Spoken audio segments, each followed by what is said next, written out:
So when a person has a cough, there's usually some type of bronchial infection creating that cough. But for a lot of people, they'll be dealing with a chronic cough where there doesn't appear to be some type of bronchial infection. And the cough can be like a significant hacking type of cough, like a get kicked out of the grocery store in today's world type of cough situation. So in this video, I'm going to share some other common causes for these chronic cough issues. And a weird thing is going to happen in this video. Some of these things are going to actually make sense. It's going to be weird. Let's do it. TC Hale is not a doctor and does not claim to be a doctor or licensed in any type of medical field. Don't be an idiot and use anything heard on the show as medical advice. This information should be used for educational purposes only, and you should contact your doctor for any medical advice. Now get off me. Now, a chronic cough can really be confusing because there's a variety of issues that can create this chronic cough. And for some of these people, they may be dealing with even more than one issue at a time. And I'll kind of explain how some of those can be connected in a minute. And there's a lot of people that will have one of these chronic cough issues and they'll just go undiagnosed for even years. I've heard from a lot of clients that have been dealing with this issue for a very long time, and when they understood what was going on, they were able to correct it very quickly. So just know that I didn't get these ideas like from a coloring book. I'll put links in the description below for medical research that'll kind of help you understand some of these things a little bit. But this is really common to see, and a chronic cough can be a really frustrating thing. So let's go through some of these and help you understand what could be going on. And the most common issue that we see is someone dealing with reflux or GERD. And what goes on is when we eat food, our stomachs make hydrochloric acid, or HCl, and that acid is made to help us break down our food so that we can digest that food and pull all the nutrients out of that food. That's kind of why we eat food. We want to get the nutrients in that food. So the stomach makes that hydrochloric acid, and that helps us digest that food. But for a lot of people, for a wide variety of reasons, they won't be making enough stomach acid to truly digest that food. And this is what's known as hypochlorhydria. And most people get the sense that acid reflux issues are caused by having too much stomach acid. That's what advertisers tell us.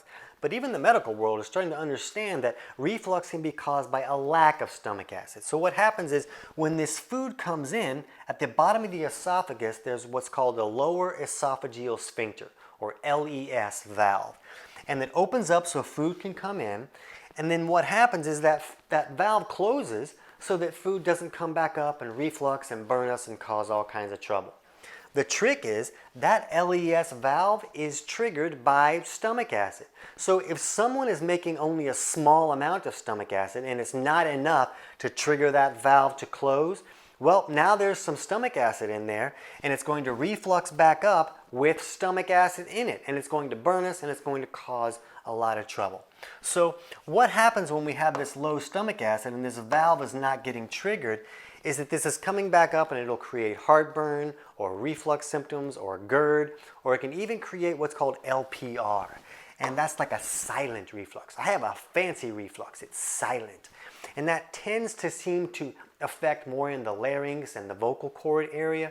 And a lot of people will not feel that heartburn as it comes back up. And a lot of people believe this is just because those tissues have changed their structure to kind of protect themselves from the acid that's been coming up for a while. So now the person doesn't feel any heartburn, but it still can be damaging this larynx and the vocal folds. And I lost my voice for 8 years because of an issue like this. I had some other issues going on too, but I couldn't talk for 8 years. It wasn't a great time. If you want to learn more about that, we'll put a link in the description for a video on how I lost my voice for 8 years, and boy, was that a stupid thing. But this is really common, and when it comes up, those acids will damage those vocal cords and all those folds and all those delicate tissues in there. So what the body can do is, for some people, it will make mucus to kind of protect those delicate tissues. And for some people, they will cough. So a lot of people will get this, throat clearing, or I feel like I have a lump, or I'm clearing my throat all day long and I annoy people and they want to punch me in the face.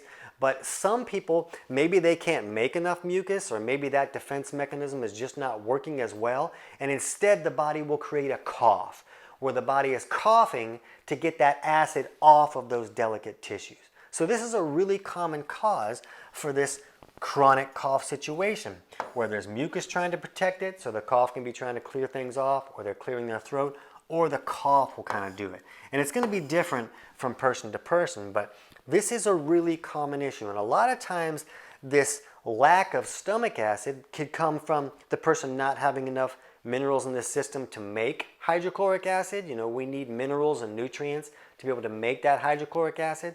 There could be a bacterial infection. It's very common even in the medical world now for the fact that H. pylori can create acid reflux symptoms because of the gases that they create. Their waste and their gases can create this pressure that expands the stomach and pushes stuff back up.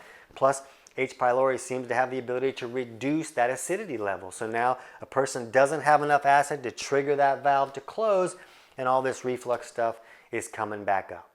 And what can create this chicken or the egg situation, and what happened first, is that, you know, the stomach acid that's there is really our barrier. It's our knight in disgusting armor, and it kills all these varmints in an acid bath when they come in on the food that we're eating. And they're coming in on the food that we're eating.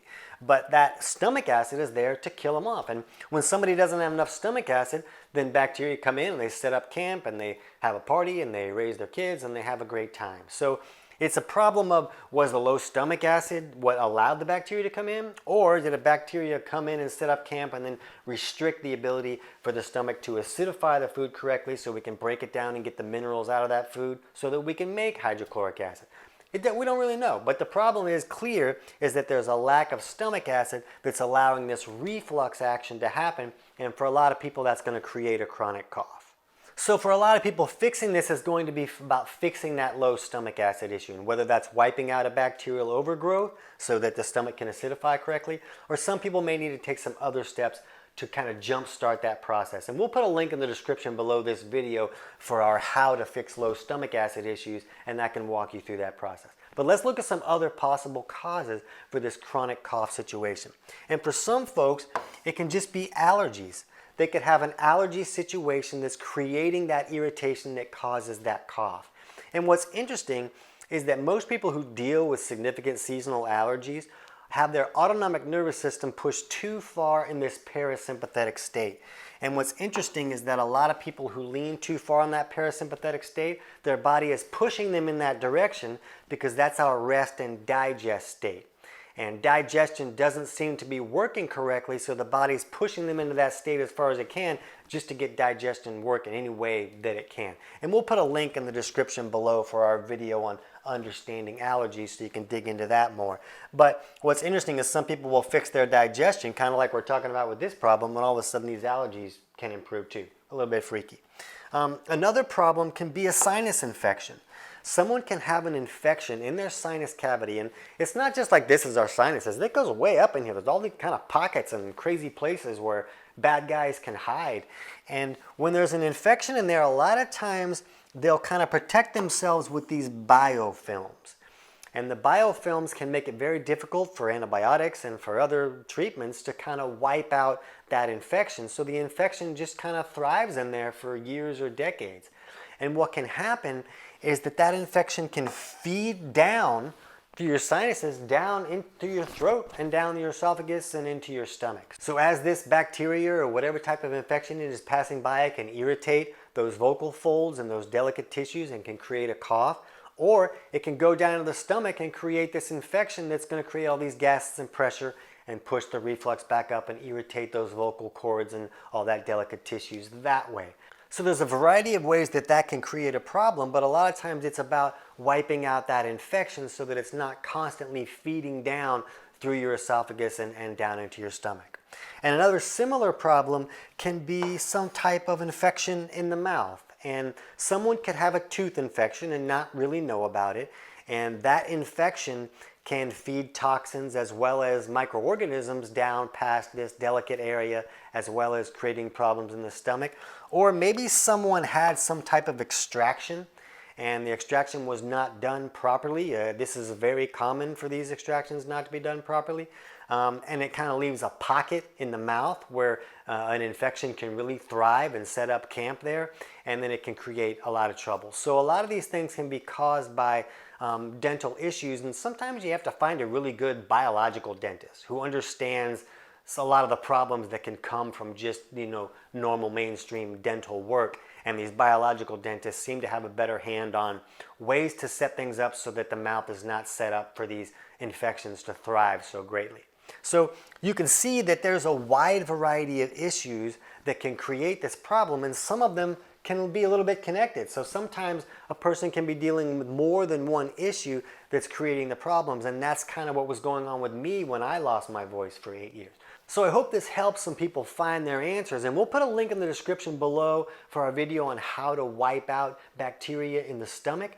But what I want you to do right now, if you feel like you might be dealing with some low stomach acid issues, jump over right now and watch our video on how to fix low stomach acid so you can get more insights there.